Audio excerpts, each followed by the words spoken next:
Ассалаумағалейкум. Армысыздар. Мына ұстап атқан оразаларыңыз қабыл болсын. Бүгін мынау камералардың қосылған күн автоматты түрде. Бүгін таңғы 6-да шығып кеткем таксовка жасауға. Түске енді келіп дем алып отсам, әйелім артынша звондайды. Саған 21 мың бір теңгелері бар, соған айыппұл келді деп. Мен сол кезде сендерді асырайын ба?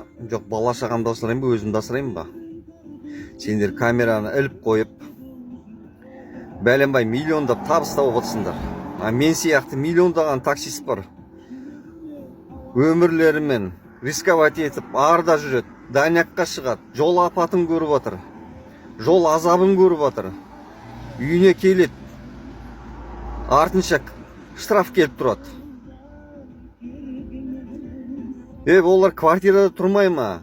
Бала шағасы бар емес па? Осымен асырап жатыр. Ешкім жетіскеннен, еріккеннен жүрген жоқ такси айдап. Бәленбай жерді шарлап. Бұны доғару керек. Доғарыңдар. Жетер.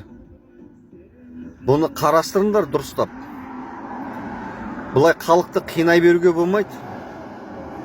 Халықты ашуландырмаңдар. Талқандап тастайды бір күнде. Қарастырыңдар өкімет.